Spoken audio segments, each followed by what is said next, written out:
F-Zero 99 means a lot more than you might think off the surface. I mean, it's a racing game that's free. What's the big deal?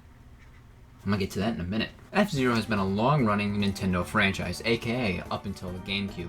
You see, F-Zero GX was the last entry in the series, and that was 20 years ago. So it's been leaving Nintendo fans without any F-Zero, and that's a horrible thing, because it's just so fun. Now, it's not like they're trying to avoid an F-Zero by any means. I mean, they've made Mario Kart tracks out of F-Zero, and he's even that guy from Smash Bros. But, what does this mean for the series? Now, Nintendo has said before that they'd make a new F-Zero if they got a new idea. So I guess they did. But this wasn't what people wanted. We all had the same exact reaction to that Nintendo Direct. Okay, we're gonna say it again. Nintendo, give us a new F-Zero. It's been 20 years. New F-Zero? New F-Zero? New F... It's not what we meant! But honestly, what does this mean for the series? Does it mean that we're not getting another F-Zero for 20 years? Well, I sure hope not, but what I really think this is this is them testing the waters. I think it's more of a social experiment than anything else. I mean, people are loving the game right now, but I bet in 2 weeks people aren't going to care about that game at all. Oh, it's been 2 weeks, yeah, people aren't caring. Well, that's not entirely true. I mean, people are still loving this game, without a doubt. However, it does lack a bit of content to keep you playing. I mean, there's a bunch of different goals you can go for. You can go for trying to get a win, and then quitting, or you can try and unlock all the different goals. But at the end of the day, the thing that's lacking the most is a bunch of tracks. There's only a handful, so you end up playing the same tracks over and over and over again. You know, that means you do get better at them. It also means it gets boring.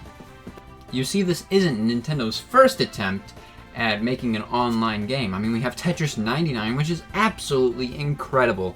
And then there was Mario 35, which they took down. You see, there's actually a couple ways to play F-Zero 99. I mean, there's not two, and then there's two. Now, I'm actually talking about the Time Trials mode. It's basically like playing the old F-Zero, but in a modern 3D aspect. That's awesome! Except there's no other competing racers, so it's not really as cool as it seems. Oh, but that's where you go to the practice mode. Who's playing the practice mode? Just play 99. 99 is your standard romp. I mean, you're competing against 98 other players in order to see who's going to come out victorious. Here's a hint, not you. You see, these games are very fast-paced, but it also has only 4 rounds, so really, you can't really try and knock people out in order to take a lead. You kind of just gotta use the fastest car and get lucky. But whatever, that's where tournament mode comes in, where you can play against 5 tracks, and it's actually really good. You see, the way it works is that if you survive and place high enough, you get to keep going, and each track you go on gets more difficult and more difficult because the only people left are the good players.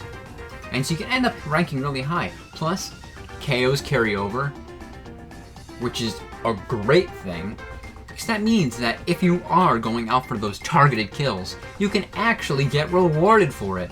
I love getting rewarded for murder. All in all, it's pretty good in concept, but you don't see me sticking around to play it. But why is that? Why don't I want to keep playing? I'll play Mario Kart for hours on end, or even games like Forza. But the difference there is that there's a lot of content to do on your own. But Nintendo knows that there needs to be more modes. They gave Tetris 99 DLC and a physical release. So do I see this happening? No. What I see is this being them testing the waters, and then hopefully we can get a new F-Zero out of this. But I'm hoping for nothing.